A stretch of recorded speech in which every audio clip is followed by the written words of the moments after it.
খরা খরা হলো জল সরবরাহের দীর্ঘস্থায়ী ঘাটতির একটি ঘটনা, যা বায়ুমণ্ডলের ভূপৃষ্ঠের জল বা মাটির নিচের জল হতে পারে।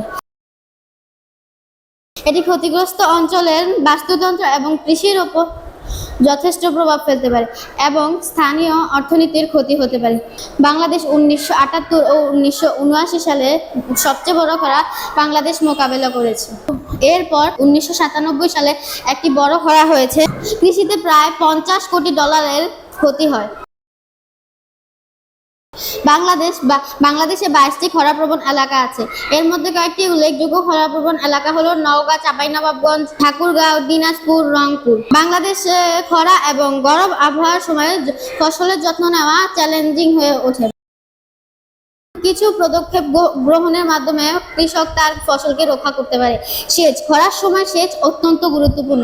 যদি সম্ভব হয়, কৃষকদের সেচ ব্যবস্থায় বিনিয়োগের কথা বিবেচনা করা উচিত।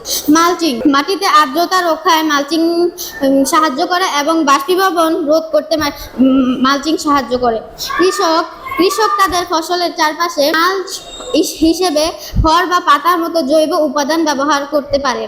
ছায়া। ফসলের জন্য ছায়া প্রধান জলের ক্ষতি কমাতে পারে এবং সূর্যের ক্ষতি প্রতিরোধ করতে সাহায্য করে। ফসল নির্বাচন। খরা সহনশীল ফসল নির্বাচন জলের অভাবের জন্য গুরুত্বপূর্ণ। খরা প্রতিরোধী কয়েকটি ফসলের নাম হলো বাজরা, জোরা এবং কাউপিচ। এই পদক্ষেপগুলি গ্রহণের মাধ্যমে বাংলাদেশ খরা এবং গরম আবহাওয়ার হাত থেকে বাঁচতে পারে। আজকে এই পর্যন্তই। আল্লাহ হাফেজ।